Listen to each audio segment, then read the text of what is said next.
Welcome to Ever Beyond, broadcast through the Wolf Spirit Media Network.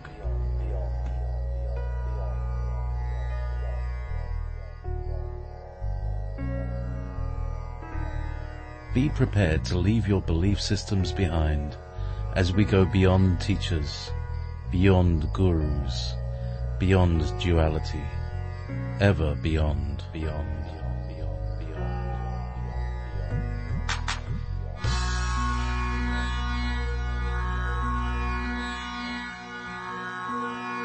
Please join us in the chat room at www.wolfspiritradio.com/listen.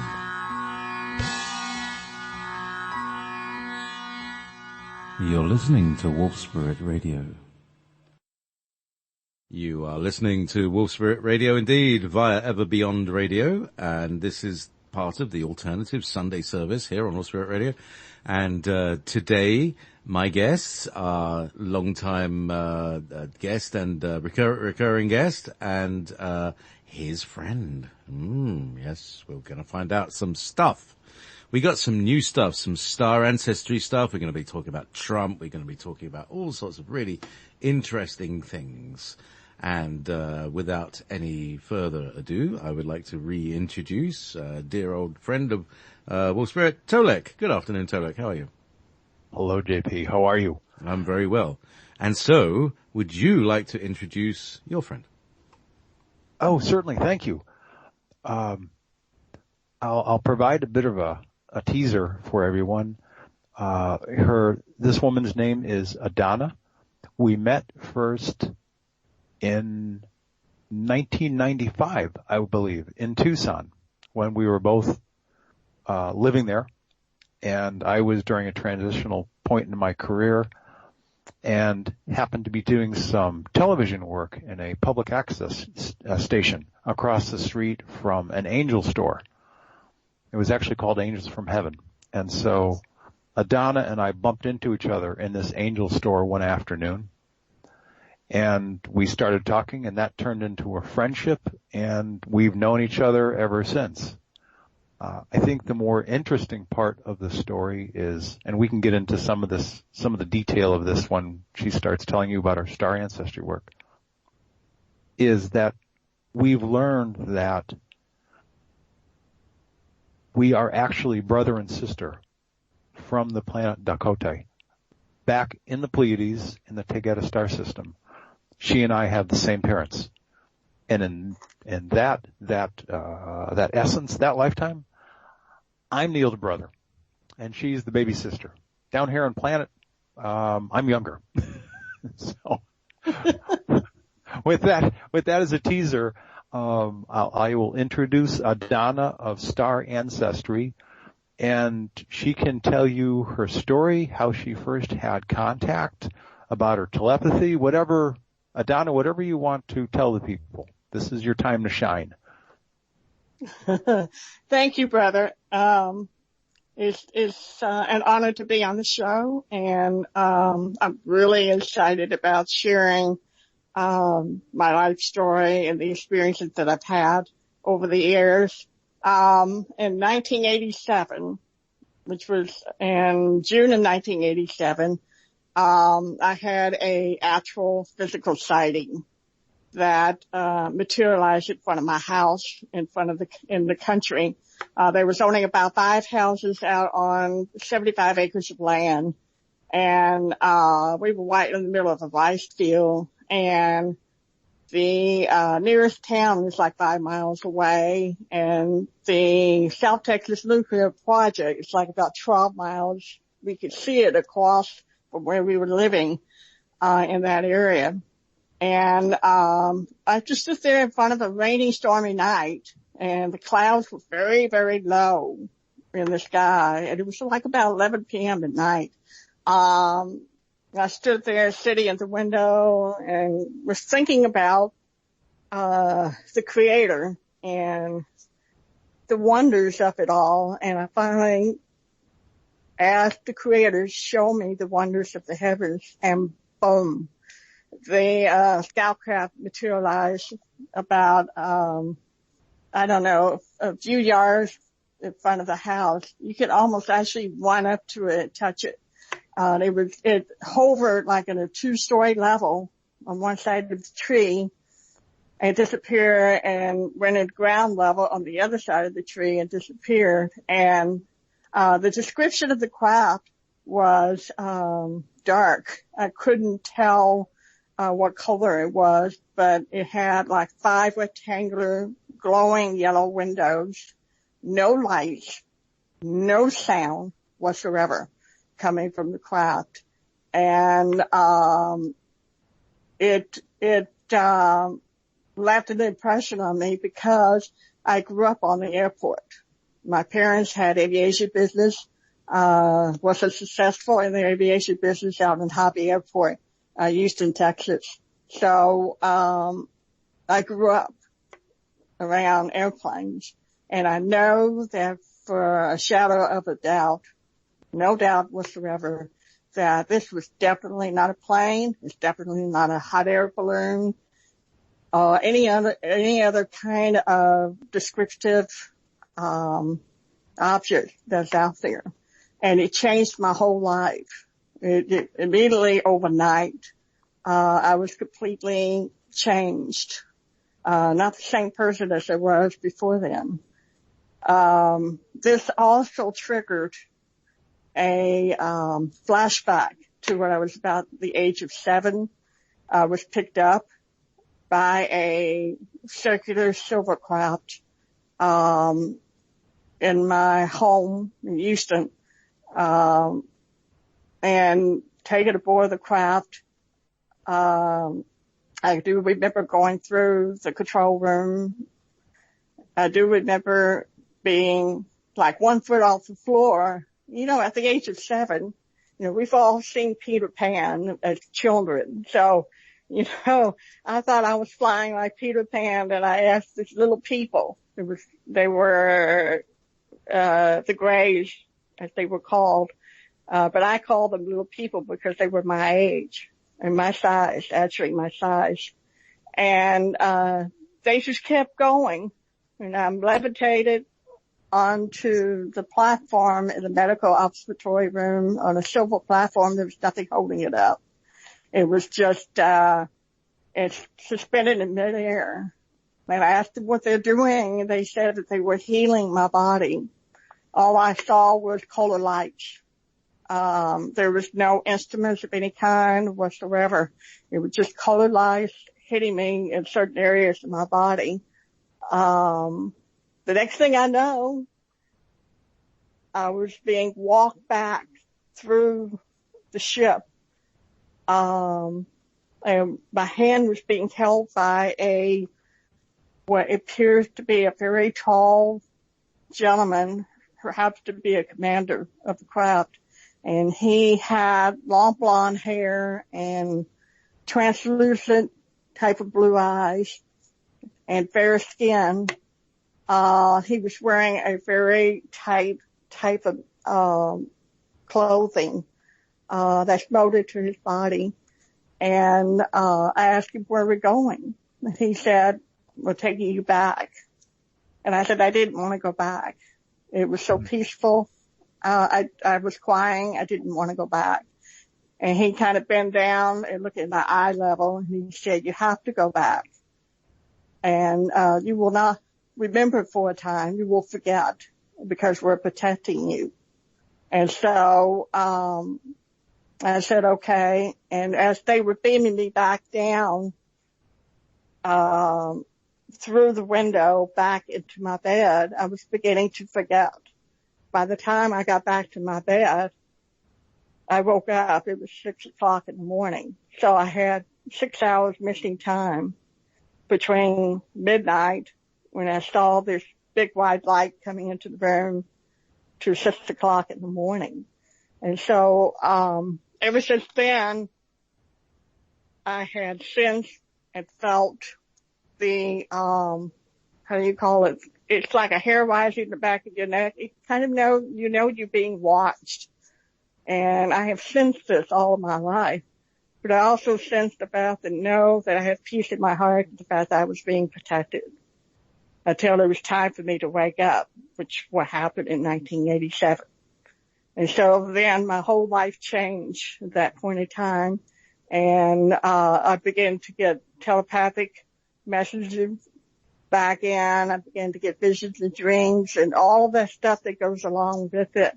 And within about 3 years after that awakening, that's when I began to start to ground myself. I start to get grounded back into the earth, kind of balance myself between earth life and my, awakened life. And it's kind of hard to do when you live on the earth plane where people are not yet awakened, or who had not had experience of the things that we have experienced, ourselves. So this is where I come into, being familiar with the, communications between myself and the star people. And by the time Tolec came around, we continued that journey, and then finding myself 30 years later, knowing that I'm a Pleiadian, but didn't know which star system I'm from, and the question was asked just a few years ago. And then I was surprised by the revelation of the new information, and what I've discovered was through my journey that I had a mission of being a communicator between the heavens and the earth, the mission of working with Mother Earth's energy, being energy worker, and now the mission of reuniting the earth people with the star people, the star families, getting them back together. And this is where I'm at this point in time.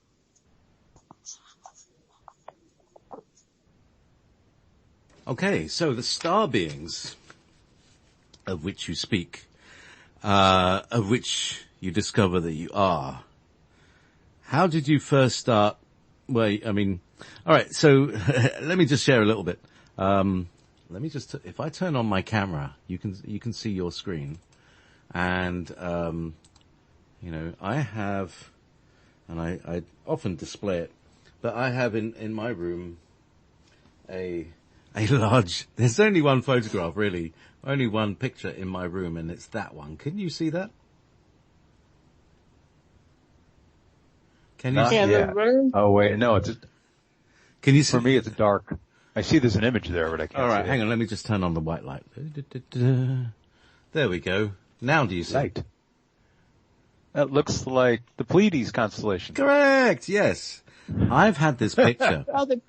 That's right, the Pleiades constellation, right. I picked up, I was just going to say, I picked up this picture about 18 years ago when I arrived here, and it's been following me around. I have no other posters on the wall, really, apart from this, generally. It just comes with me. And Taygeta is one of the words that I've heard. So when you speak of Taygeta, and this, you know, this is one of the things that pricked up my ears about Tolec when I first met him, and I think probably one of the reasons that I got in touch with him is because he said Taygeta. So, yes, talk of Taygeta, please, Adona. One of the interesting things about I want to share with you in terms of star map, and it's interesting that when I first started out to talk about the Pleiadians, is that back in 1987, just shortly after I had this sighting, I was at a MUFON meeting, and there was a couple of women that were sitting behind me. And during the break, I turned around and introduced myself, and I said, I'm looking for other people like me that is awakened. And she said, oh, she's a communicator. She's a channel. I said, oh, okay. We met up, and we were outside, and it was in the middle of nowhere. I mean, Central Texas area. And there were no houses around there, so you could actually see the night sky. And I was being pulled. My heart was being pulled to one direction. And I looked up, and there was an upside down question mark And I'm going, why is that question mark up there? You know, out of all of the stars in the sky, I am drawn to that one. So I asked my friend, what type of stars are these? And she said, the Pleiades. I said, oh, the Pleiades. Well, I have to look it up. And she explained to me about the history behind it, in connection to, the earlier times of, the Egyptians and the Mayans and the Hopi, in connection to the constellations of the night sky. And so, I did not know at that time period that I was going to be studying the star maps, which happened back in 2010 when Tolec and I discovered who we are to each other as far as family relationship from this Together star system.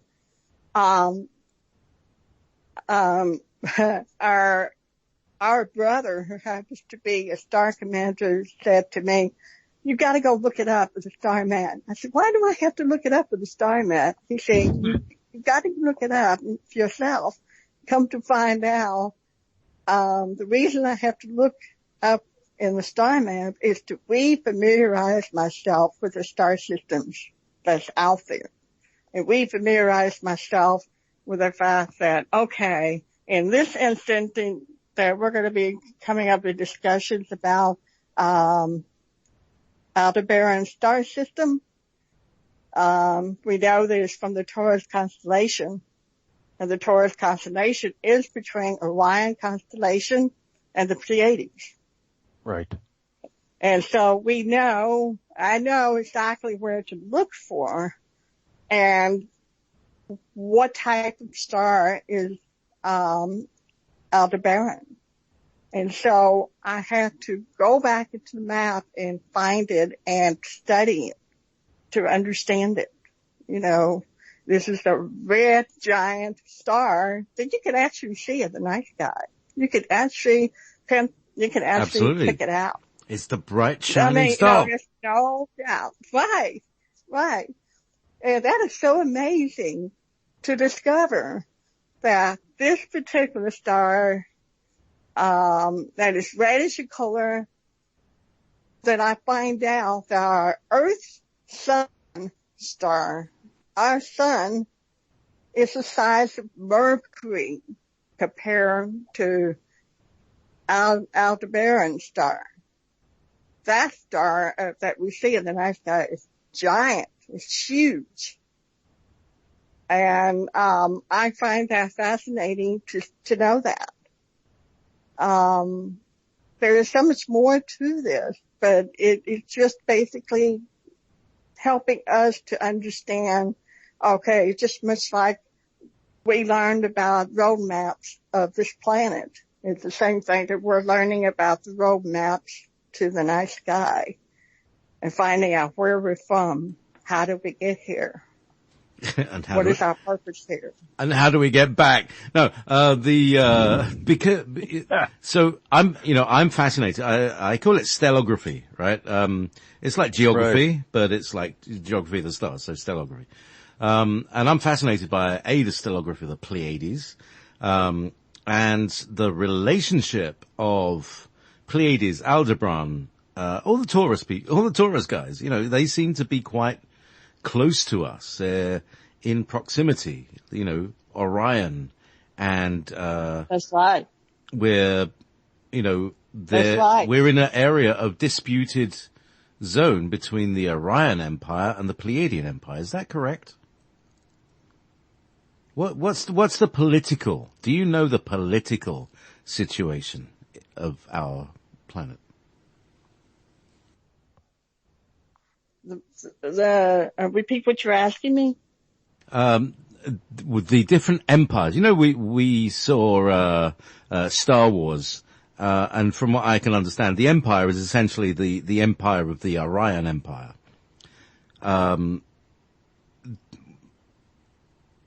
This area that we live in, in Earth is like a kind of disputed zone.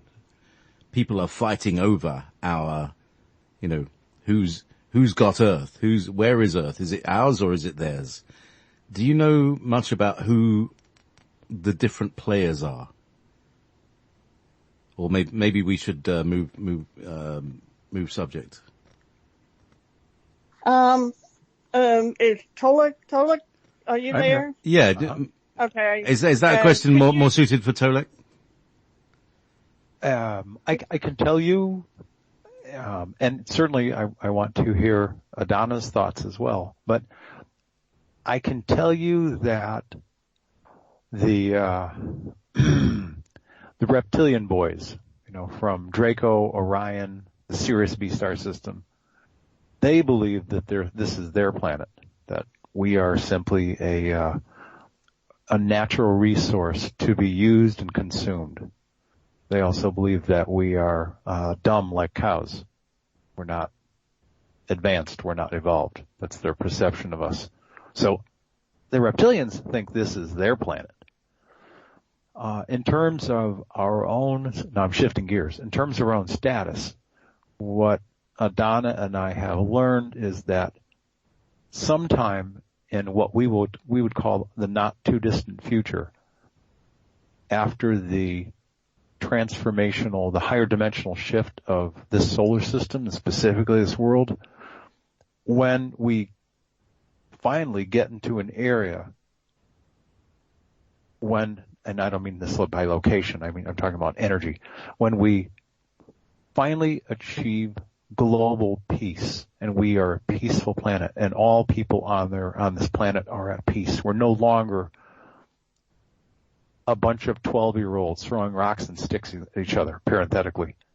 When we finally get to the place where we are a peaceful planet, there will be an extension, an offer being made to us to join not only the Galactic Federation, but to enjoy membership of the Andromeda Council, which is called in deep space the Galactic Council. We'll fall under one of the current members'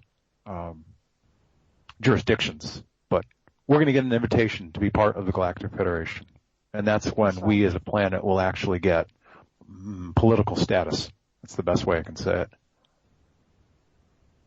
That's right. Thank you, Todd. So let's bring it back to so Adonna, you were talking about. Yeah, well, let's just go a little further and talk about Aldebaran or Aldebaran or Aldebaran or Aldebaran, whatever. See the way I see it, like all these star names all begin with Al, right? Which means it's Arabic for the. And so when I say it, it's like, the way you say the United States. You don't emphasize the. So you don't emphasize Al, you emphasize the Debran. So to me, that's how you'd pronounce it. But I don't know. Who am I? But, so there's Aldebaran. And then, they have a particular kind of, separated consciousness. Let's put it that way. So from what I can understand, that's, this is where the kind of Nazi ideals and all that stuff comes from. So, make things a little more clear for me, because it's still a bit like, I don't really know. It's Aldebaran. It's actually an interesting story. Adonna and I were talking about the specifics of this, and instead of me asking the questions, I let her ask the questions, and the answers are pretty interesting. So, Adonna, go ahead. You're going to enjoy this, JP. Adonna? Okay. Yes. Sure.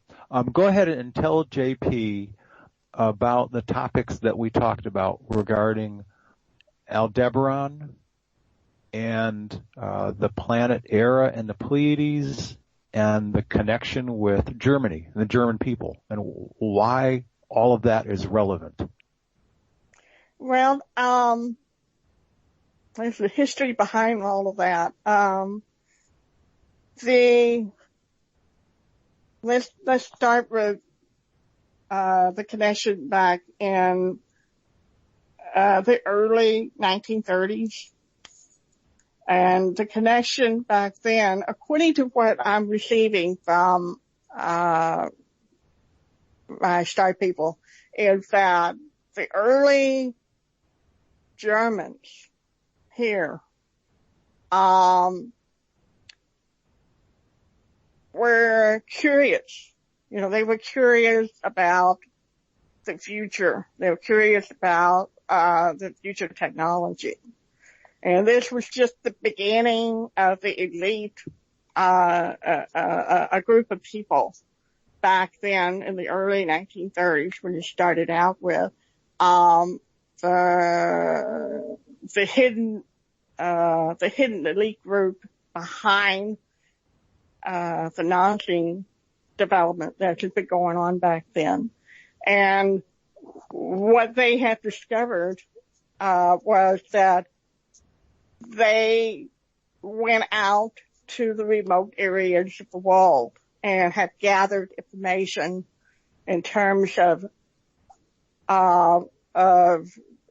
getting the importance of the technology back in their hands. And they ended up stumbling upon, the reptilians, in the caves or the caverns of the remote regions. And then they make the exchange. That's on one end. They make the exchange. Say, okay, you know, I'll give you this and you give me this. And that's when they all started development of wanting to take what they call control of the power of the air, power of the land, control of the land, control of the sea. That's when it all came about at that particular period of time.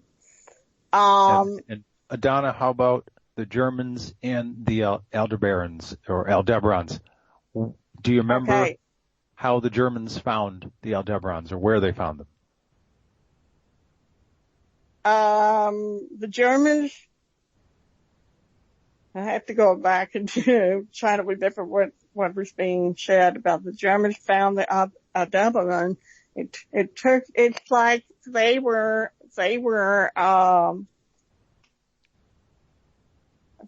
like the Nordic people. Most people would say, the blonde, blue-eyed, you know, real tall people. They would say the Nordics, but the people were Zulan is the name of the planet where these people came from. And with that, group ended up, intermarried with what they call the Pleiadians or the Pleiadians, however they choose to call them, from Era. So all of that got pulled together. And that's why there was so much confusion as to, okay, which is which. But actually they were intermixed together as people. And that's where you see a lot of that kind of, appearance of the features of these people. Now, JP, if you didn't catch that, without a segue, what she was saying is way back in time. The early Germanic race was founded because people from the Aldebaran star system came here and left a colony. People from Era, the planet Era, and the Pleiadian star system came here and they intermarried. And they intermarried with each other. Right. And that's why Maria Orsic of the Vril Society looks so much like Semyasi from Era. Their genes, they come from the same gene pool. Right. So cause I heard that, the German, colony, that was an Aldebaran colony from, in many years ago. I didn't know about the Errands. Can you tell me more about the Errands? Because my name is Perrin. Errands, you know? Tell me more.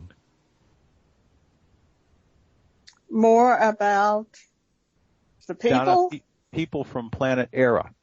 Or Well, semiotic. people from planet Error, good question. I've been asked about that question in depth, but for what I'm seeing images of, as it's being shown to me right now, is that the people from Error are they're very much, first of all, they're very much a peaceful people to begin with, but their planet is very much, how do I put this? What's the word? It's not like Earth. It's very crisp. It's very, vivid in colors. It's, they have, I keep hearing, lakes. I keep hearing, waterfalls. I keep hearing, people do not, abuse their land. They're very much in terms of, the environment, around them. They're very much left nature alone. They do have what they call, a system of housing that is, it's more of a circular type of housing. It's not like what we have here. We have here is all spread out. The houses is everywhere, all spread out. But in terms of what they have within their land is basically the homes are formed in a circle. And so I keep seeing, homes formed in a circle, which means that outside of the circle, the land around it is, untouched. And, kind of like what you have forestry here, you have national parks. And those lands are not to be torn down or whatever. So it's the same kind of thing over there. They do have what I called, space pad, where they keep their, right next to their home in a circle. They have, like what we have here, we have a helicopter pad. Where there they have, a scoutcraft pad where they can come and go. They can load up their chairs, they go in the scoutcraft, and then they go wherever they need to go, on their planet. What else? So that's a Jetsons world, really, isn't it? Yeah, that's the Jetsons world. That's what they're showing me. That's what I'm seeing. Awesome. So, keep. So you are you getting a kind of live feed from the Pleiadian Collective right now? Repeat the question again. Are you you're getting images and contacts live as we speak in real time? Yes. I'm sorry, JP. I couldn't understand you. I'll try again. Yeah, it's a complex. Sorry. You're in your mind's eye. You're being connected with the Pleiadian Collective. Is that correct? Right now, live. I was being connected. I was being connected by my what I call my Star Commander brother. And he was giving me the information as to, the information provided in terms of imagery. It's almost like a movie film that I see, that he's showing me what it looks like. All right. So, okay. That's how I get the information from him. It depends on the question, like your question has what is error all about? What does it look like? Then, my Star Commander brother gives it to me. Because he's the pilot in the ship, so he knows he has to have all this information as far as the star maps and, the conditions of the planets. wherever he's at. So that's how I get the information that way. Okay, cool. So, era. Now tell me, is there another era around Alcyone? Another era around Procyon star system? Yes. No. There's only one era. Aldebaran. The way I understand it from my Star Commander brother, he tells me, yes, there is. But it's not called era. It's called by a different name. All right. But, there is, in the Procyon star system, there is, a planet that works with, the Adona Council people. Mm-hmm. Yeah. And the information I got, through one of the people that are stationed here, we found out the name of that planet, that star system. So I want to be sure I give it to you correctly the way my Star Commander brother gives it to me. And I have to refer back to here, my chart that has all of the, star system, the names of the planets that my Star Commander brother gave me on this, on this particular star system here. Just bear with me for a moment. Okay, no problem. Go ahead. I can save us some time. If we're talking about the Procyon star system, the people are from the planet Cana, and I forget which number they are on the Andromeda Council, but they're one of the senior members. Thank you, brother. You're welcome. But if you're talking about, I think that JP was asking about the Alcyone, Alcyone star system, which is also in the Pleiades. Is that what you were asking about? Yes, because our friend Audrey Ewis, who says he's from Atlas. The planet is called, oh God, I can't remember what it's called now. See? It's around Atlas. Atlas is the star anyways. He's over on the left-hand side as we see it. Right. Correct. And, he's talking about a planet around Alcyone called Era as well. And I'm also, the Semiasi. Oh, Alcyone. Alcyone, yeah, sorry. Alcyone? Yes. Okay. Bear with me, JP. Okay, no problem. Just wait for you to get the information down. Yeah. Oh, right. The only information that I have on Alcyone star system, at this point in time is, there's a planet called Pleiera planet. Pleiera, P-I-E-R-A.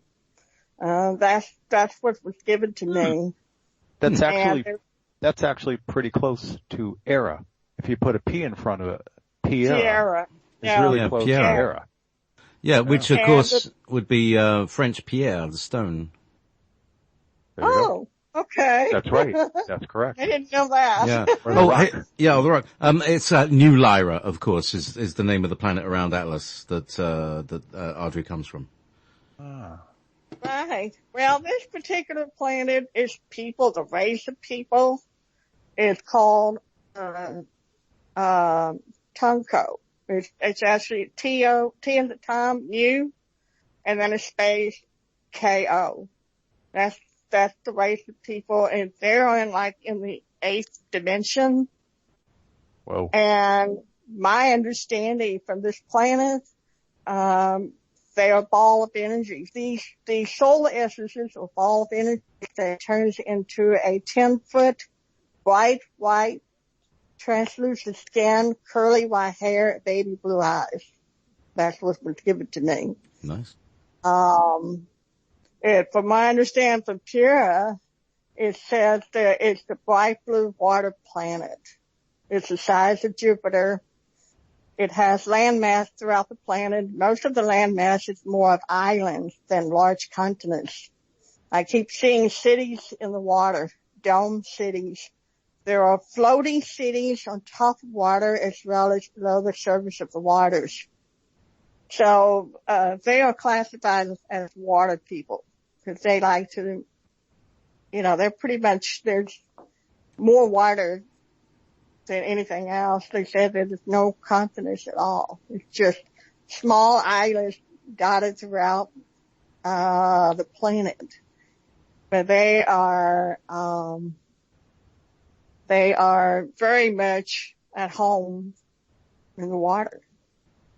So, from what I understand, that, they have what they call an underwater dome city. It's called ETOPE. ETOPE. And, it looks like a city on top of a white sandy bottom. And you can see that here. If you see, like, for example, I've been to the Caribbean Sea here. And you can see all the way down the bottom is white. It's beautiful white sand. And the scale crab goes in and out of the water city. And, their planet has, a lot of crystals in their water. And, besides having this planet, they have, 7 moons. And 4 of the 7 moons are livable. And, of course, they give the various names. I won't go into it, but, that's basically what, Tierra, and Alcyon, as far as I know, the information that I received for, one of our people here, one of the Earth people here that are stationed here. So here's the thing. One of our listeners, just said, my hometown is called Alcyon or Alcyone, and my name is Pat Piera. We're all here, and she was on the previous show. She called into the previous show. So we have quite a constellation here in this chat room. And, this is one of the things that I suppose as a sort of subtext to the whole doing radio shows is concerned, is the gathering of the clans or the regathering of the clans. It's like we've been held together so long, and it's been like, holding a beach ball underwater, and it's time to release the pressure that holds the beach balls under. And, we're all going to surface and we're all going to go, oh, hi. Yeah, well, yeah, I remember you. And, the whole network will, just reappear. And this, I believe, is the seeding. All right. So here's my insight into one of the plans. One of the things is, we need to, get a kind of unified consciousness here on Earth. So if we throw lots and lots of, Pleiadians, having ripped them, poor little buggers, from their collective consciousness on their home planets, and bring them to Earth, when they wake up and connect with other people, such as they're doing on this very radio station, this creates a kind of crystal, a form around which informs the new planet Earth collective consciousness. Is that anywhere near the plan? Do you know, either of you?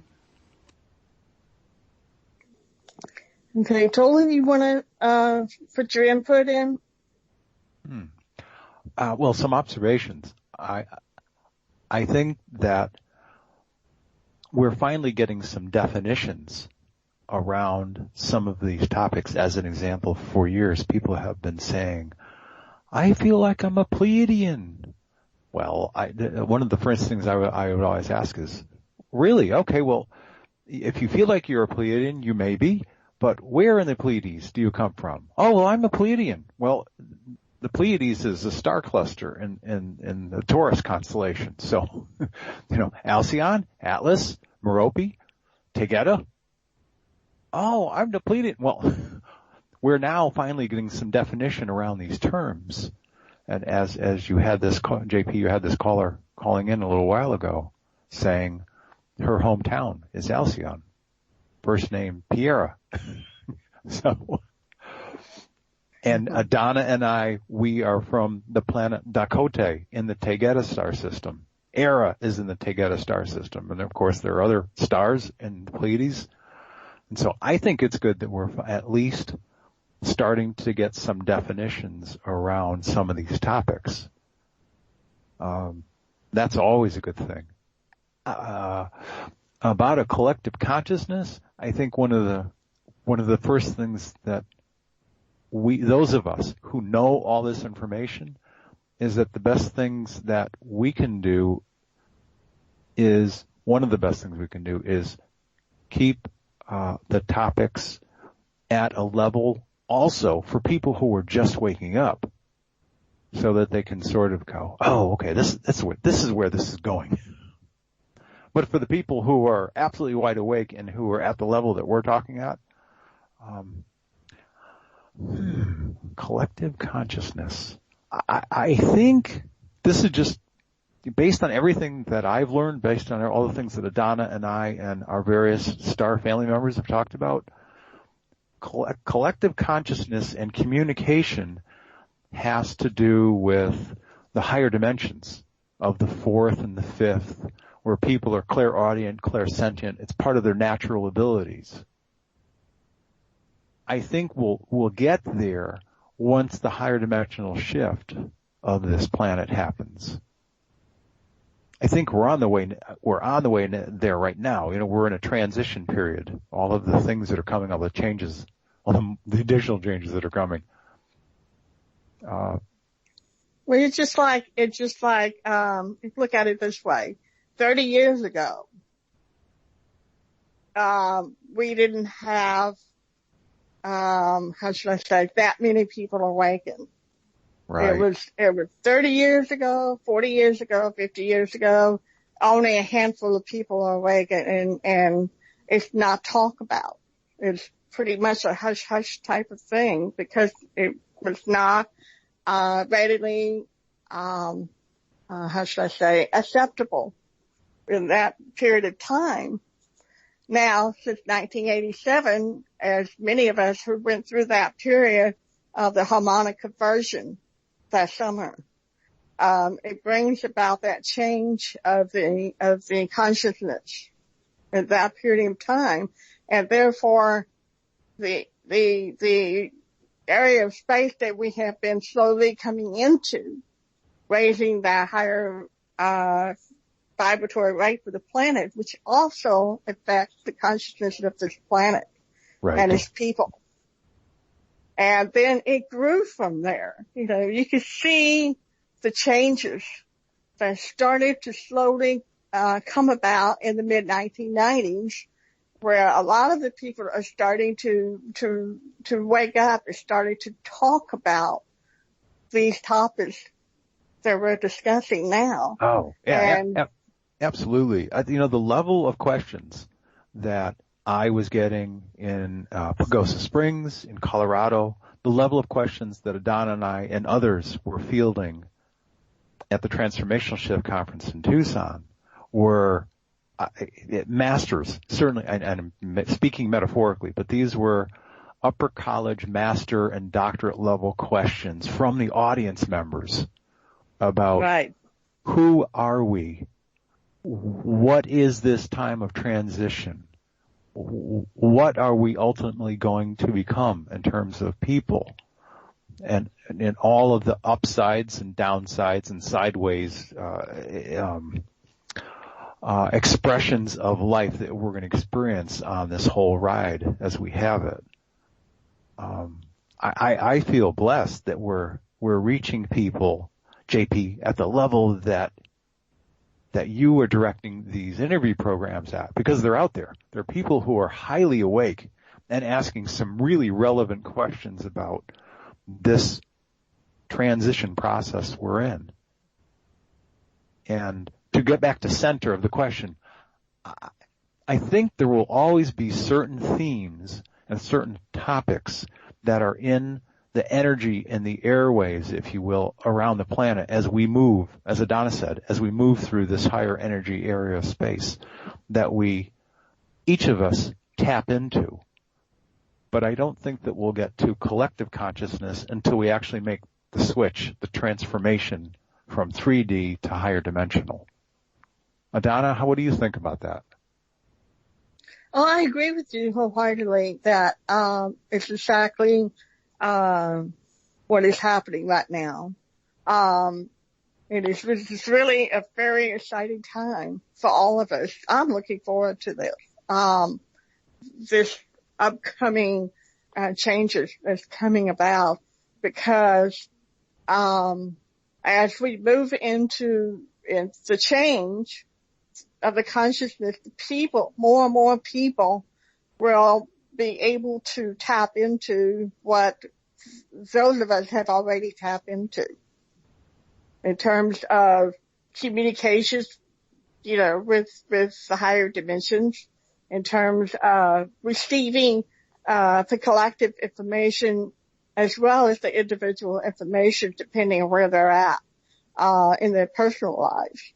And it makes things a lot more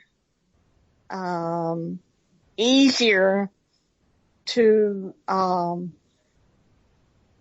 receive nowadays than it did, 30, 40, 50 years ago.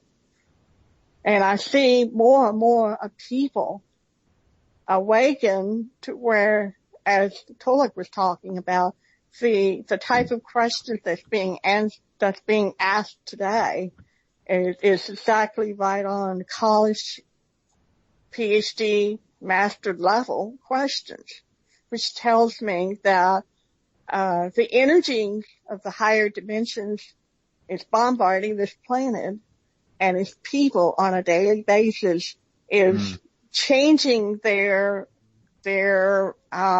cellular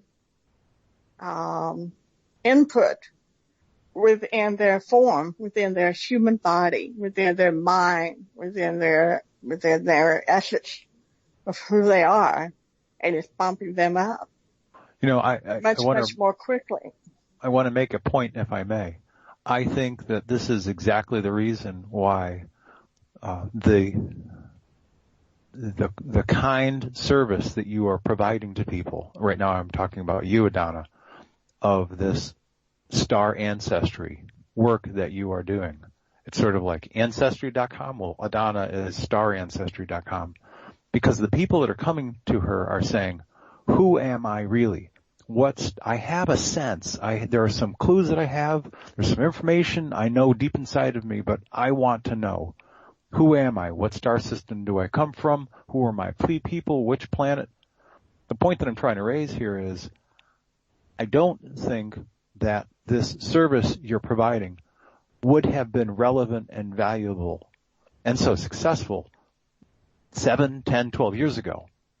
I think that because of the area of space that we're in and the frequencies that we're coming through right now, people are getting more and more triggered to awaken and to ask these questions. And that's why you're so busy, because this is the time for someone like you to provide a service like this.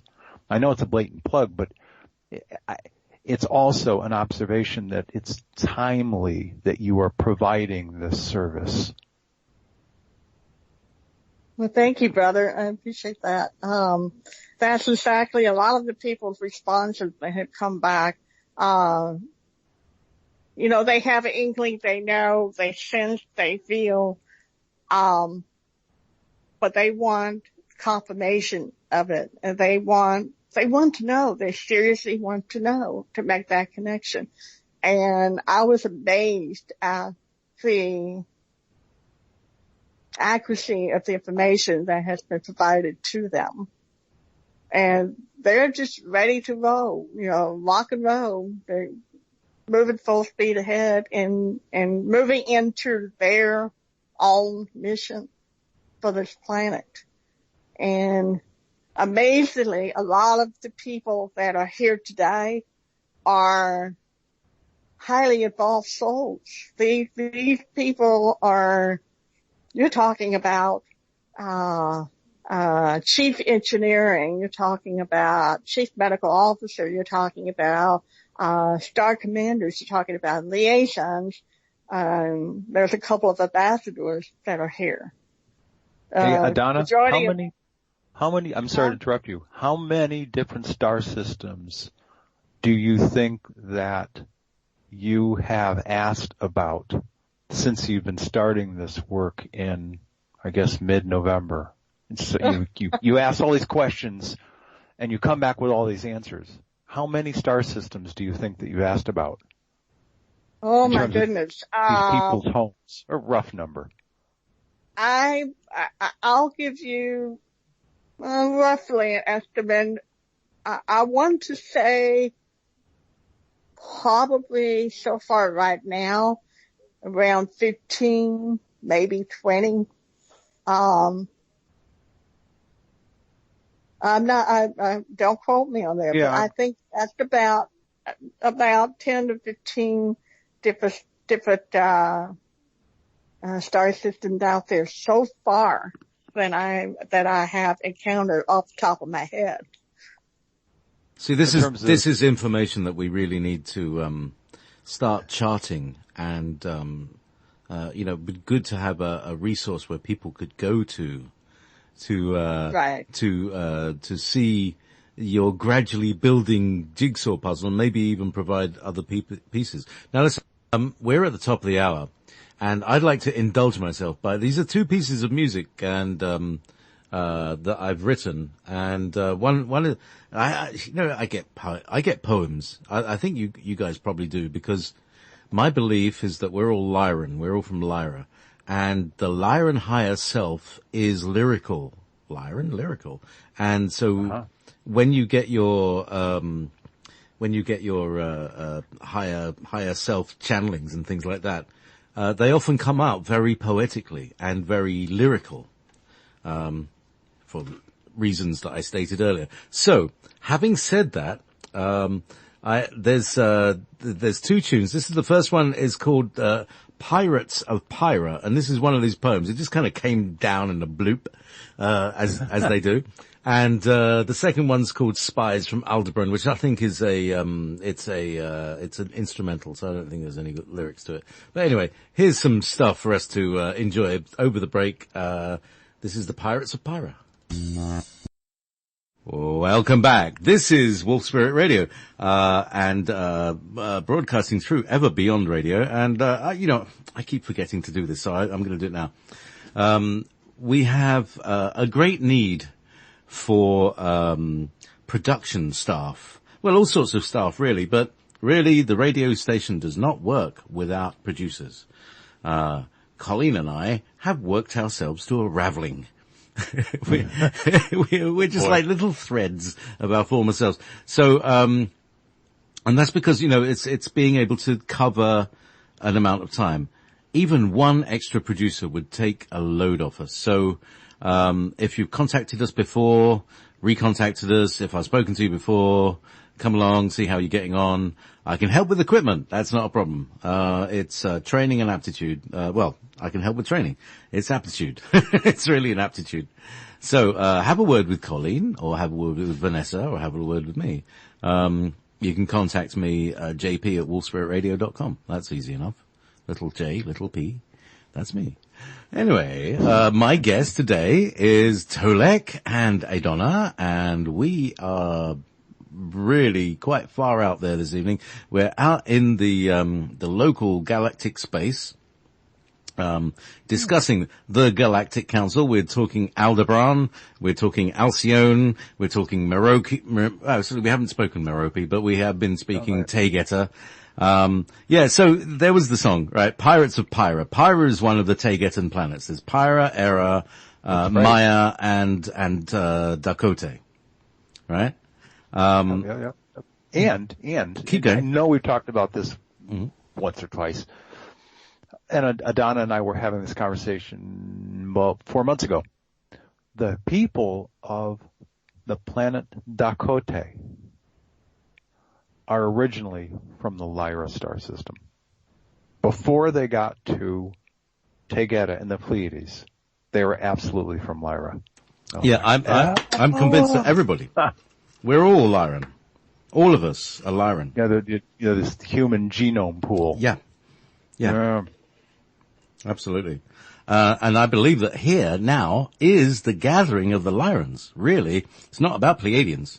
It's not about Arcturans. It's not about Syrians. It's about Lyrans. That's my insight into this whole thing. And in the summer, I had this massive, remembering and reawakening of, who I was and who we were. And, I did a big show on it called The Lyran Trauma. And because it's affected human consciousness, all human consciousness, we're all suffering from PTSD globally. Not globally, galactically. We have a galactic PTSD from the Lyran attack that has never been healed. Never healed the grief. Well, and also from years of because it's subversive, because it's always been in the undercurrent. People have not known about this, but we have been, as humans, abused, manipulated, and many other things by the reptilians that have been on this world running things for years. Like a long, long time. And this period of change that we're in. This is the period where, I'm going to use a metaphor. There's a field and there's a gate around it and all these horses that have been inside this large field with a gate. And then the corral door gets opened and the horses stand there looking at each other and go, yeah, and? They don't know that they can leave. They can leave. They don't have to stay inside. Exactly, like the little beagles, the lab beagles. Yeah, same idea. Yeah, bless their little hearts. Oh, they're so sad. I mean, it's so sad to see those. And indeed, our brothers and sisters outside of our planet must be looking down on us going, come on then. On you go. Right. Get going. That's right. Start whatever you're supposed to be. And everybody's going, oh, look at that. Oh, right. Oh, was that a UFO? No, UFOs don't exist. Right. There's a level of understanding that is just so many levels below the reality of reality. Right. And here's the relevance. Here we are talking about where people are originally from. Their soul essence. They're from the Arcturus star system. They're from Alcyon. They're from, as Adona said, upwards of 10, maybe 15 star systems that she's learned about. Maybe had heard about them before, but not heard about them. Regarding people who are coming to her and saying, tell me about my star ancestry. Tell me about where I'm originally from. So you have people at this level, and we still have people on this planet going, UFOs?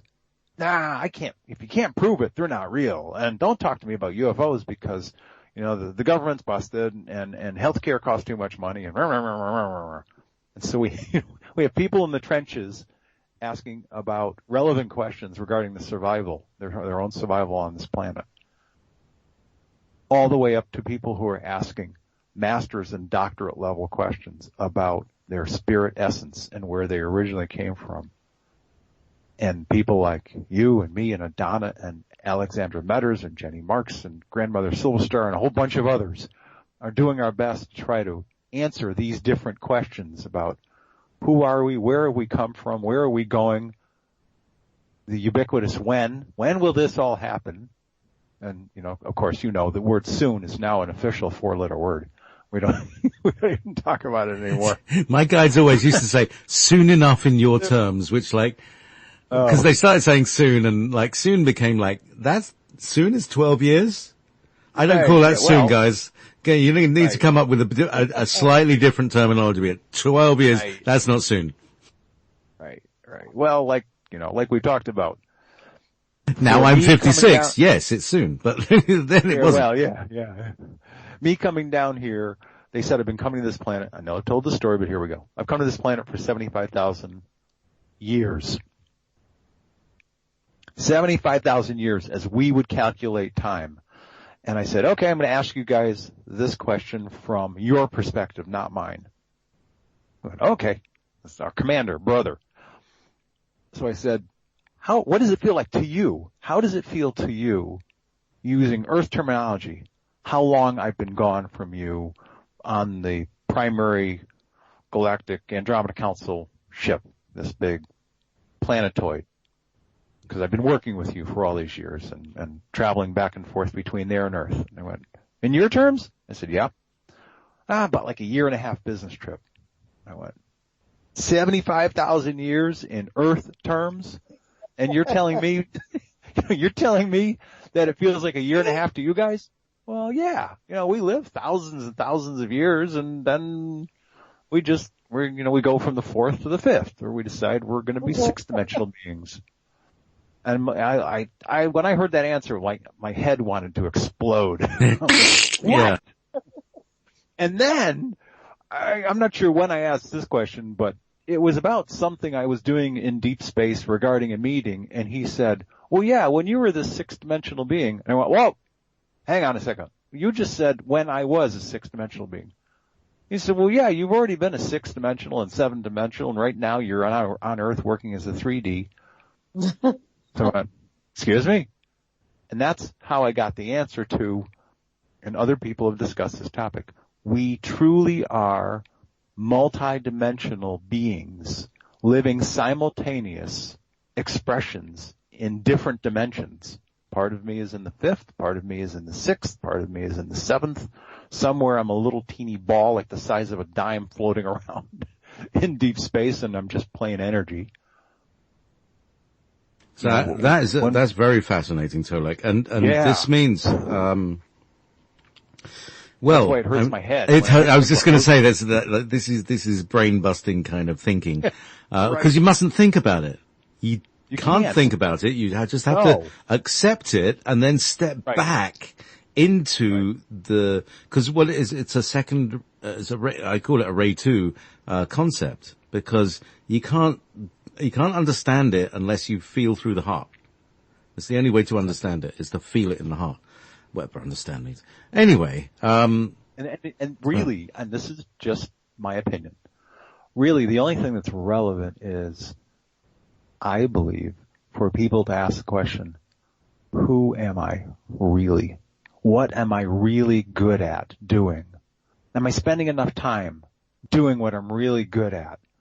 How do I affect other people in my moment-by-moment, day-to-day interactions? Where can I help? Though I think those are the questions people should be asking of themselves. The question I have is, where do I get more time? How can I went about a 10-day week crammed into the 7 days. I need time to sleep as well.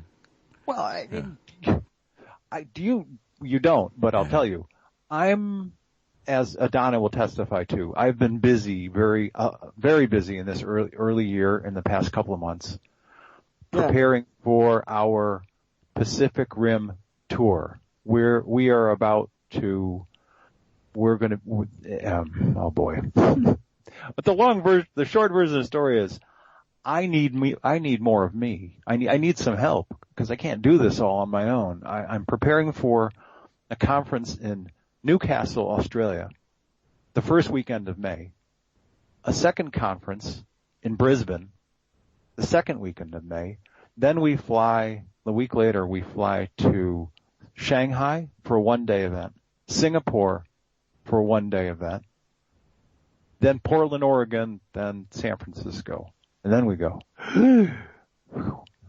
Bottom line is, I'm like you. I'm hanging by a thread, because trying to get all of this done, prepare for all of this. Now, people that we're selling some tickets. People are showing interest, and amongst all of that, in the middle of all of that, there's a week-long retreat in Hawaii, calling the Star Kitara Aloha Keakua, being the sacred retreat vacation. And we've got Michael Sala, Joan Ocean, Alexander Metters, and a whole bunch of other people. So to say that I'm busy and I could use more hours in every day, man, is that an understatement? Maybe they could fix it. One of these time compression pills that you took. Man. So listen, yeah. This brings us the subject of a live appearance. onto a rather, I mean, for me, it's a slightly shaky subject because, I have enough to do organizing my own personal life, let alone a conference. But I would like to put this out now as a call to arms, as it were. I need some help. Yeah. In Britain, it would be, well, what we'd like to do is organize a conference. Now, it doesn't have to be necessarily in London. There may be more, I mean, because I'm from the very north of Scotland here, Tolec. So, London is not that convenient. I could fly there as well. But, I'm thinking perhaps somewhere more like the middle of Britain. Because there's a lot of people in Birmingham, there's a lot of people in Manchester and York and Leeds. Simon, who we're definitely going to be Whitby. asking, is in Whitby, which is in Yorkshire. So perhaps somewhere. What I'd like to, what I want to put out for is if anybody's out there in the north of England who basically has a conference facility, knows about conference facilities or even runs one. Who would like to have a fabulous conference for a weekend in September somewhere in England. So meanwhile, somewhere in England. And I have a PA system, I have all the microphones, I have all that stuff. Got all that. We have me and Adonna that will come over. Oh, it would be nice to be on my birthday, 'cause my birthday's in September. Awesome. Yeah. And then, and so also we, may find maybe get someone from Ireland or, other speakers that we can get in and, really make, quite a nice little gathering. Not too flashy, just enough. And, it will be a really good sharing. Cause I think, a lot of people go to conferences to see the speakers, which is great. And they're the focus that brings people together. You've got followers, Simon's got followers, but the main thing is bringing these people together. That's right. Because it's not about us. It's not about the speakers. No, it's about the people who arrive. So. Adonna will chime in here. I know she will when I say this. What we discovered, and we're going to be doing this every time we speak, wherever we're going to be. What we discovered is the most valuable moments that we experienced, quote unquote, as speakers, was not as speakers. The most valuable moments that we experienced were sitting up on that small little platform. Sierra Neblina, Yvonne Palermo, Mark Kimmel, Grandmother Silverstar, me, Adonna, Jim Nichols, for 2.5 hours and more, answering questions, dialogue with people. Those informal Q&A panel discussions were amazing because of the dialogue that happened between us and the people. We could have done those things for in excess of 3.5 to 4 hours nonstop. Easy.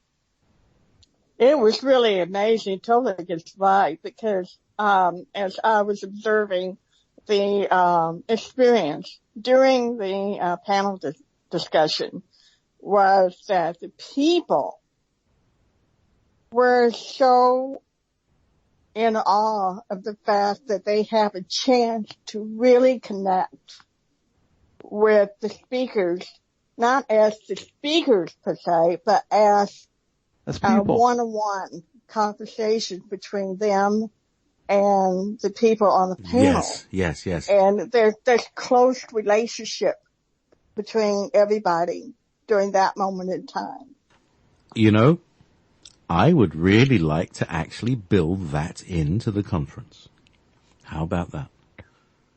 Moments like after every thing is not to go bang one to the other. And organizationally, logistically, that's difficult. For me, I'm a performing musician and I've done gigs for years and I've organized festivals, and stuff like that. So to me, that's what it is. It's a gig. Instead of having, people with drums or guitars, I have speakers. So it's actually easier, you know. Yeah, it's a gig, that's right. It's a gig. All you need is microphones. Exactly. And well, I mean, that's what I have. I've got some superb microphones. You're going to love this, right? I've got 2 cordless microphones and 8 corded ones and a mixing desk to bring it all. And I can then transmit that directly onto Wolf Spirit Radio Stream. I was going to suggest that. Yeah. That's wonderful. Yeah. And very easily we can run a little laptop at the back with a Google Hangout. There you go. To bring the TV in, and we could, you know, have it all on live stream. You know, so Simon, bring in Simon and Win, the boys. Yeah. And anybody else you feel might be, a worthwhile contribution. So here's the thing. Crew as well as, passengers, it's really essentially, wouldn't it be nice to have a little rolling roadshow, you know? This could be the beginning of a roadshow. So, you know, let's think about this kind of thing. And maybe multiple road shows that we have a model, and then like the Grateful Dead. You know, the Grateful Dead, their gig is not as important as the meeting in the middle. That's right. Well, we are using, Adonna and I are using this model for, the larger conferences in Australia. Mm-hmm. We're using it not for Hawaii because that's a week-long retreat. It's a different animal altogether. Mm-hmm. But for the conferences, as well as the one-day special events, we'll have like 2 or 3 speakers, you know, Adonna and I, and maybe 1 or 2 other people contributing, but always having a 2.5 to maybe 3 hour period of open dialogue, question answer between us in a really informal setting and the audience members. Mm-hmm. We get microphones, they get a microphone, and it's interactive, it's bilateral, it's always honorable and respectful. We didn't have any issues all of the days of the Tucson conference with people and questions. Not a one. Everybody respected each other, even when the questions and the topics got a little dicey. So it's a fantastic format. Dicey questions. What's the dicey questions? We'll do those in a minute. But you know, going back to the logistics of this, if, like, as I said, if anybody, has, you know, had in Britain somewhere, they know of a conference center that is like available in September, probably most of them are, you know, at a university or a college or a local, the more local it is, the cheaper it's going to be. You know, we have no real huge budget. We can afford to put a couple of $100 on a deposit, for a room. But, you know, it's probably a medium budget affair, low to medium budget affair to start with. We're just going to start this off and see how it goes. And if it rolls, let's roll it. You know, people need the knowledge. And if we can keep going around, even if it's like village halls. Now, I remember years ago, Tolec and I, we had this conversation. It's like, this is what's going to happen with our visitors. The members of the Andromedan Council will be making tours like this and doing this. So why not do kind of a dry run kind of concept? So at least we'll know the places and the people where they go. How about that? That's right. Yeah, there was a gentleman from Switzerland who said to Adonna recently, Adonna, come to Switzerland. You know, bring Tolec, come and speak with us. There was a gentleman, Arthur, different spelling for Arthur, Papazian. He's a global pianist, just, a maestro of a pianist. And he and his wife are I think they're in Armenia now. And they've written to us.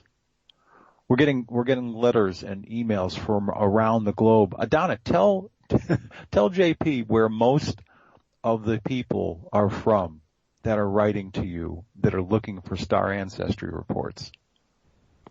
Most of them, I was really surprised to receive requests from Singapore. A lot of them are from Singapore. They had one from Shanghai area. We had a couple of them from Europe. It's worldwide. And I was just astonished and surprised to find that the people are waking up in the areas that I have never visited. Of course, I'm here at the United States, so I'm familiar with the United States awakening people here. But this is some of the things that I have passed on to Tolec and said, hey, brother, these people want to hear us. They want to make the connections. They want to know more. Yeah. And they were so excited. And it was just, it opened the door for them to say, yes, we want you to come here. It's not only about us, it's about all of us who are involved in the aspect of being speakers and, being in the radio talk shows, getting the word out to the people. Yeah. And I would like to put out a request similar to what JP did. We don't have a venue for the greater San Francisco Bay Area yet. That's going to be the weekend of June the 10th this year. So if there's anybody that's listening that is interested in having us come to the Bay Area, we're going to be speaking in the Bay Area, but I don't have a venue yet. So I put out that request just in case somebody out there in internet radio land listening happens to live in the Bay Area. Feel free to reach out to me. You can reach me at tolec@andromedacouncil.com. Tolec at andromedacouncil.com. There we go. So, so 1:30, and so we've got half an hour left. It's really whacked by. Well. It's really whacked by. So yeah, it'd be really cool to get a conference together. As I said, I have all the equipment. We just need a venue and accommodation. Because it's going to we need to, to put people up overnight, particularly the guests and the thing, and particularly because, if we did it in Scotland, if we did it up here, well, I don't have anywhere to put people up, but there are places around here, that are cheap enough to do that with.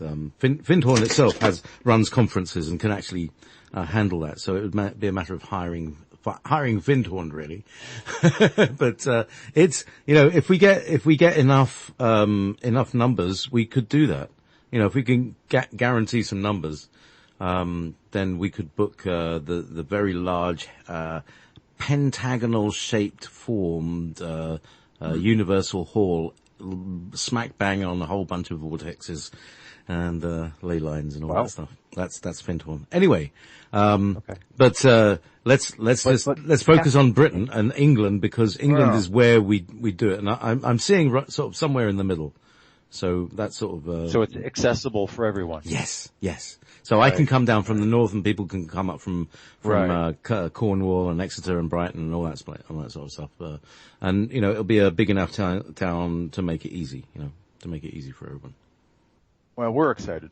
Yeah. As soon as I told Adonna about our conversation, I said, "You want to go to England? Yeah, let's go to Europe." Yeah, and of course, you could go to Switzerland. You could go. It's not. And a European tour. So you never know.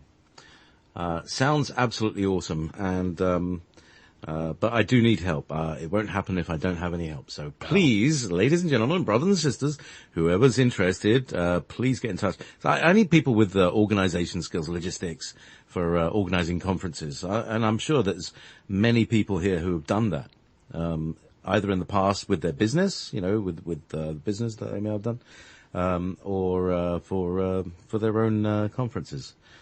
If you're already doing conferences, connect with me and we can team up and I can find the people and you can hold conferences. However we can team up, however we can collectively work this to get the truth out to the people. I'm not after a fast buck. It's going to cost me a whole load of pain to get out of my house. So, I'm not doing it for the money and I'm not doing it for the fame and I'm not doing it for the health either. But it needs to be done. So that's why we're doing it. Right. Totally. I've been blessed. There's a gentleman in Brisbane by the name of Ben who he came forward. He wrote to me. He said, "Listen, I'm a photographer. I've been a photographer my whole life. You're doing these conferences down in Australia. I live here. Would love to offer my services." I was like, "Oh, Ben, great. That's fantastic." Well, I found out just within the past few days he's from Brisbane. So we started talking, and he said, "I used to work in the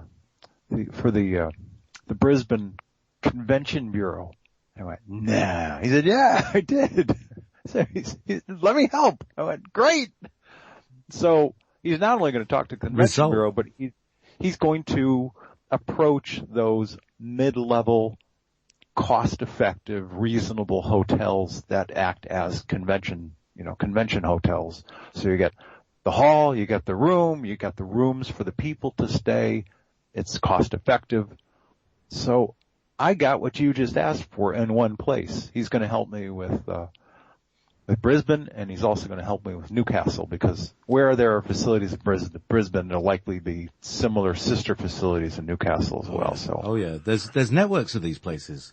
I mean, they've been going for years. These old, businesses have been running team building exercises and all that crap for years, and it's a really established thing. It's just knowing to get an in on it. Right. And knowing that we have. As I'm learning in my own learning curve, we have the right to ask for help. Yes. And to get to help. That's because right. The universe is out here full of goodies and help in various forms. And it's like, all I gotta do is ask. That's right. All I gotta do is ask. Right. Yeah, we sometimes forget to ask. We humans seem to get so wrapped up in what we're doing, and they're standing there waiting, tapping their feet, and you forgot to ask us. So when we ask, they go right into action pretty fast. In this time period, manifestation comes in hours and days, not months and years. That's pretty quick, that fast. Yeah. JP, I don't know if people have said that to you, but I know categorically for me, it used to be that I would have, as you and I call them, confirmations of, you hear some information or you learn something and somebody says it. It used to be 2 weeks, maybe 3 weeks, a month, back 10, 12 years ago. These days, I'm getting confirmation like hours, sometimes minutes, from when I had thought about something that was important and relevant. And it's like Adonna just said, it's almost instantaneous. It's happening so fast these days. This is the thing that I've been talking about as well, is synchronicities. Connected with that same thing. Synchronicities have now started happening so fast that if you tried to explain to somebody why that synchronicity was A, a synchronicity, and B, hilariously funny, to you, and only you, that's when things get weird. And it's getting to the point when you can't explain a synchronicity before the next synchronicity comes up. And you go, oh, that was, it's like, how about deja vus? Have you guys had deja vus recently?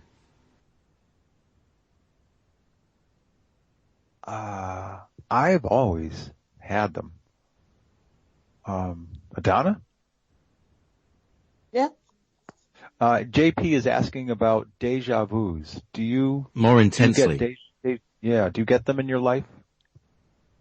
Oh yes, I've had people that cross my path whom I've never met in this lifetime, and I would say, I know you from somewhere. I know we've never met, but we met.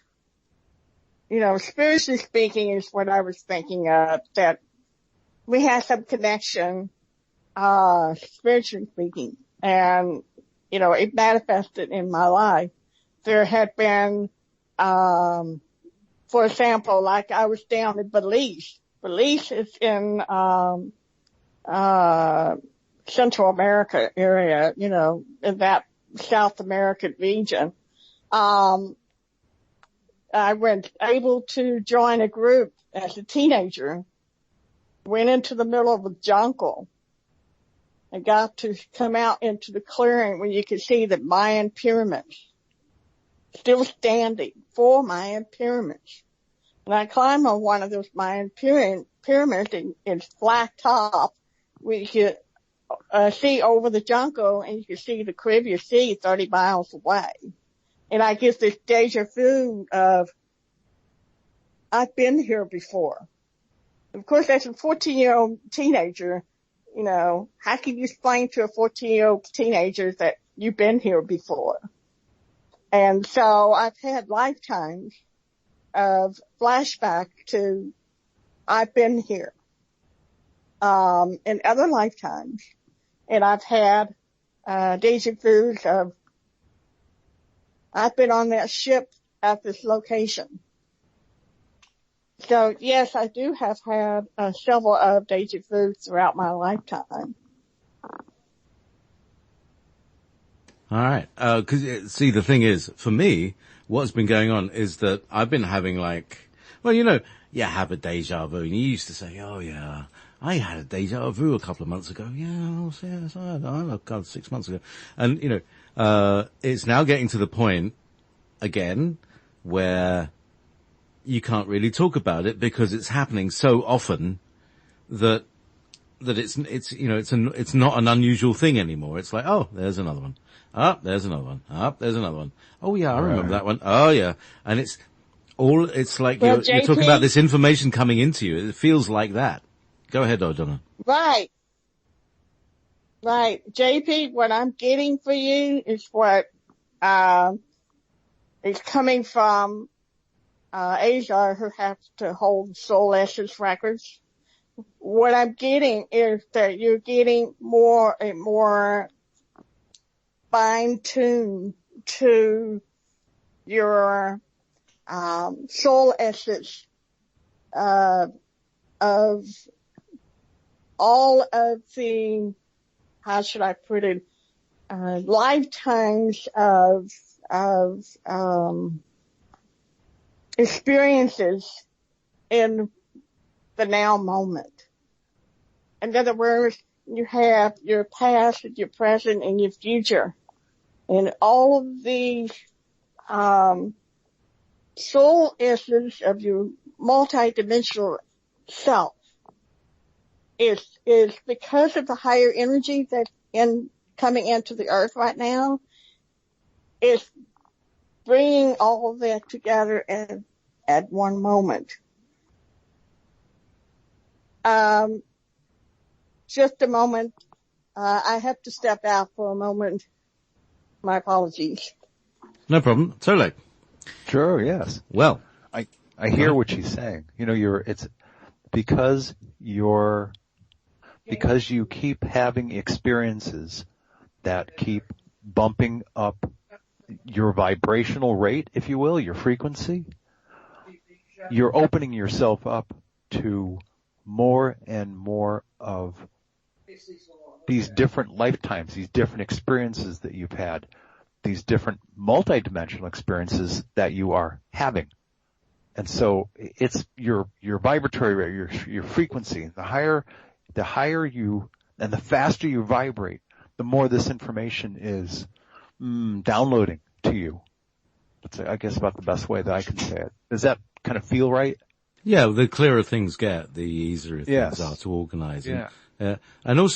And this is why I think I like to do shows like this.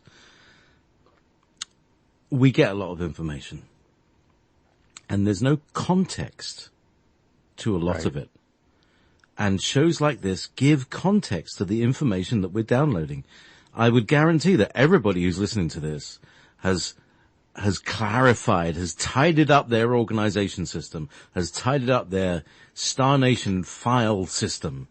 So we have a lot clearer idea who it is out there, who's in here, who's inside me, Oh, I got Pleiadians, I got Lyrans, there's all that stuff. There's some reptilian in there, it's gotta be, Yeah, and people have been asking, back in the early to mid-90s, we were all asking about, all right, who are they? Where are they coming from? Why are they coming here? Now we're asking questions that are more relevant to the who are we is predictable, but it's, oh, so we're them. Well, someday when the people from Ventra, Tolec, Retol, and the other council member races start visiting this planet, and there are all these little conversations that start happening in villages and towns and small cities, we're going to find out. It's like, oh yeah, your Uncle Frank is my great. Those conversations will be happening because we are in fact them. This planet has been colonized from people from the Sirius star system, from people from the different Pleiadian planets. We're, as you've said, we're Lyran. Some people come from the dog star system.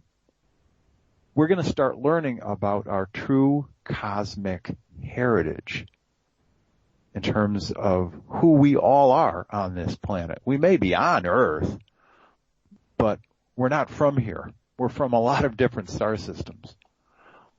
And now we have, right. as Adona and I were talking, I'm like, oh, now I get it. So the Germans look like they do because their founding race was originally from Aldebaran, combined with people from the planet Era. That's why they're tall and they're blonde and they're blue-eyed and green-eyed, because the people from those two planetary systems, star systems, from those two planets look that way. And that's why Maria Orsic looks like Semyasi. Oh, okay, now this makes sense.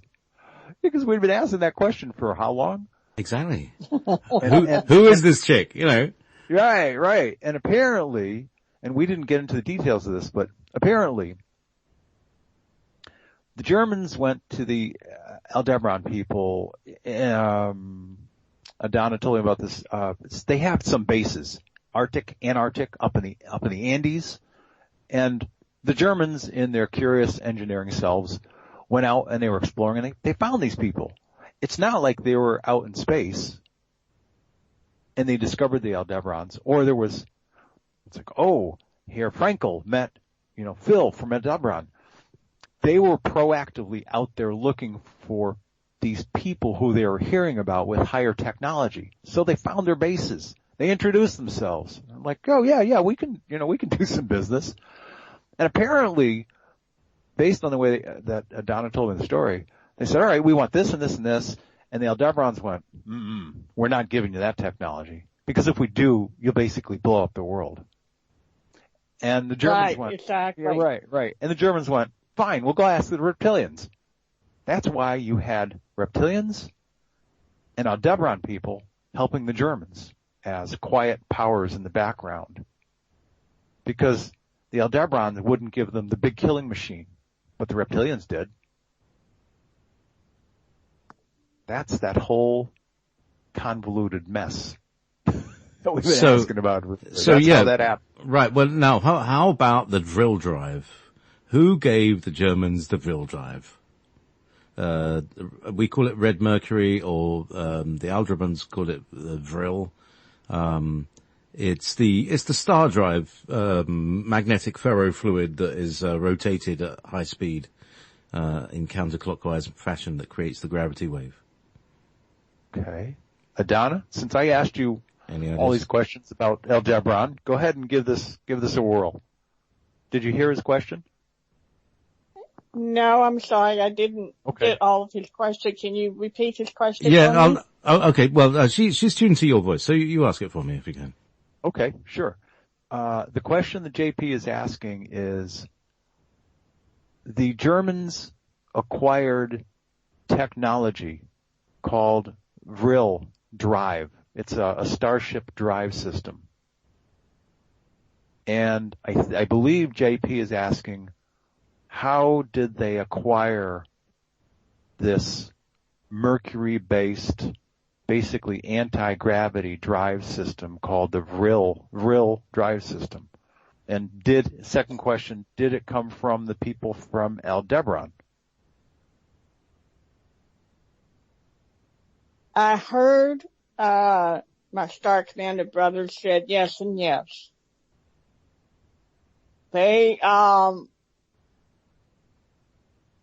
They gave what he's explaining to me. They gave them only what they asked for. They did not give them more than that. They gave them what is appropriate for them to have, and it would be the type that it would not that would not be how you should call it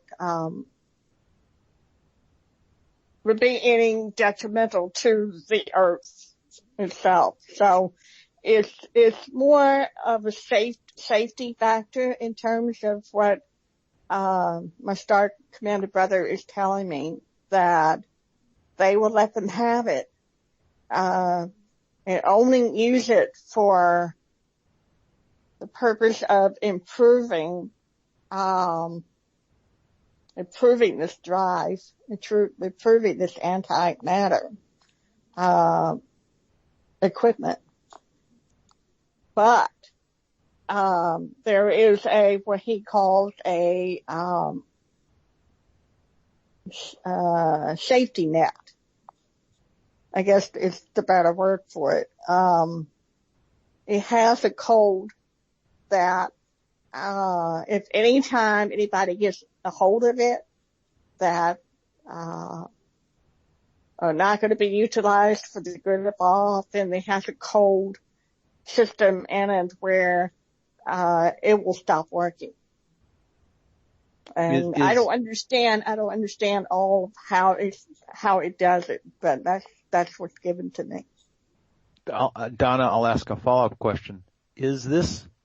Do you believe, or maybe our commander brother can give you the answer to this?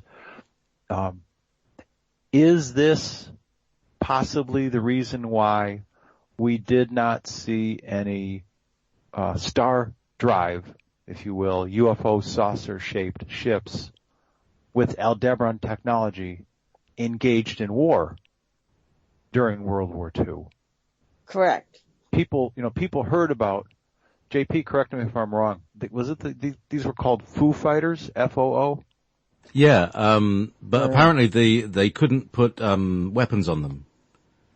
And there you go. And that's what Adona. Yeah, I think they did have some kind of laser though. I think eventually they figured out they could sort of squeeze a laser through the field.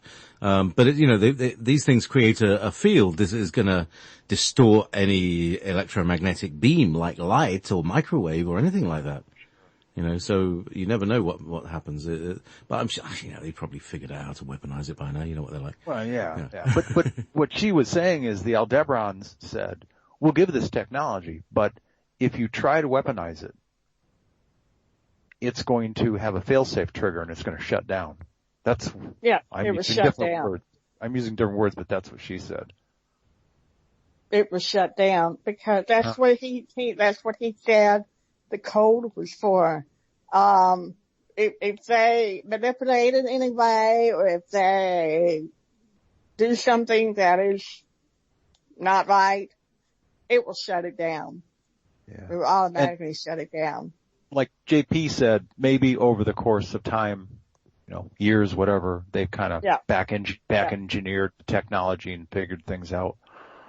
Right. I'm going to ask a different question. Is there any collaboration between people from planet Zula in the Aldebaran star system and the people of Germany today?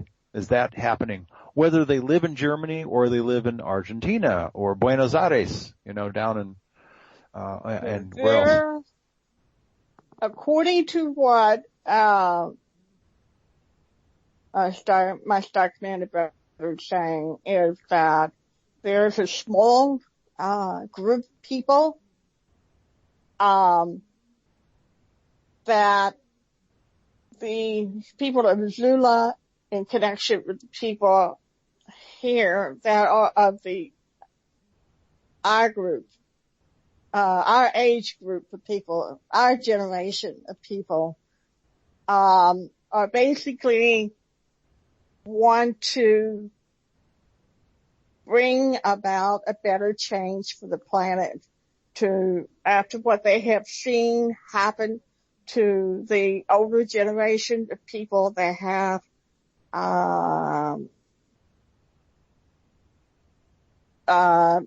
went the opposite direction, if you will.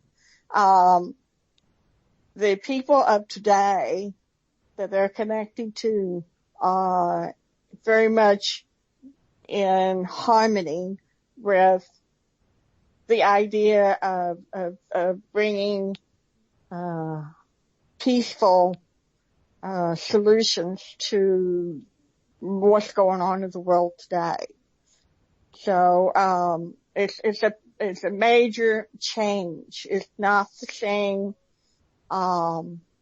as it was back, previous, when I say previous to World War II, previous at that time period when this whole thing came about. So, yes, there is a connection. All right. So, an ongoing connection between these two. So I was going to say, there is a kind of analog between, the Aldebaran regime and, say, well, the, United States regime for the last, when was it? 63, 50 years, that has just kind of come back into what it feels like right order. And we haven't spoken about that, and you're going to talk about that. So, to bring that all together, is there an analog to that? Is that, they had a rogue regime, running their, system for a while, and now, things have sorted out back to a decent regime. Is that right? If I'm understanding you right,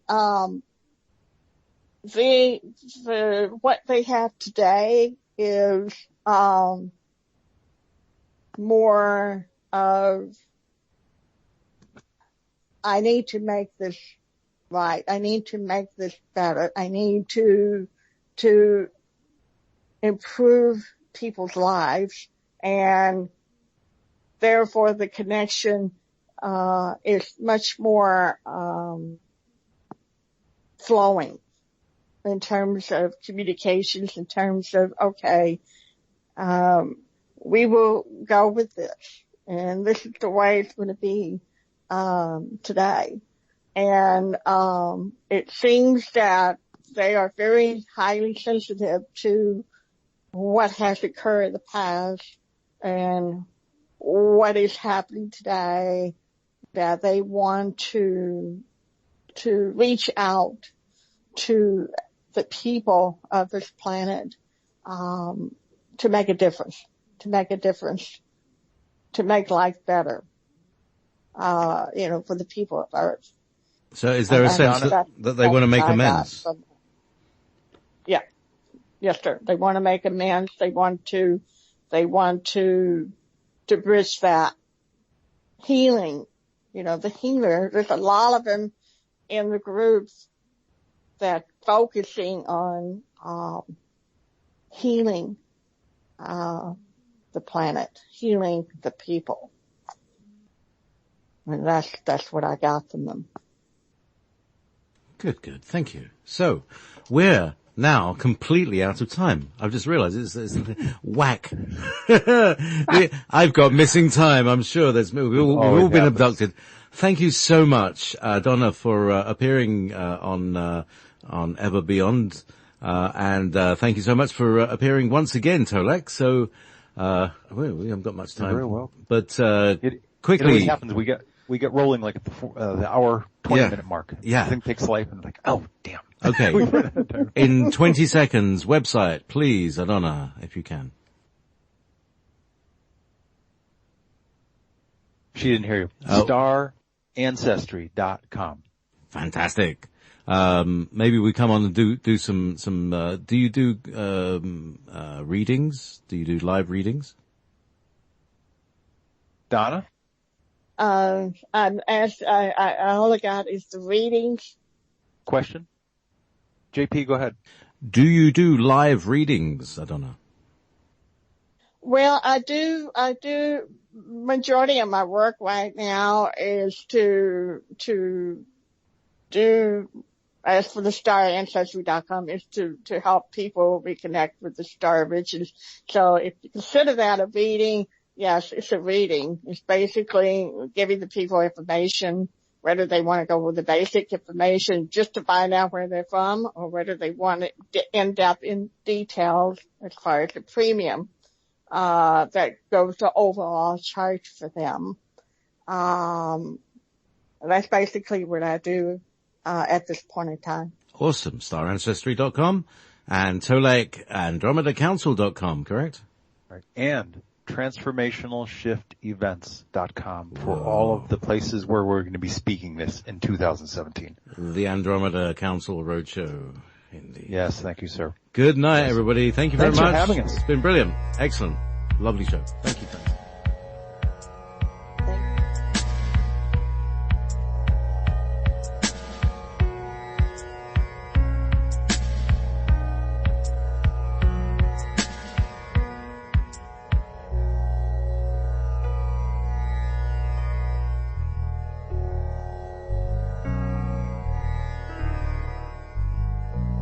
Beyond.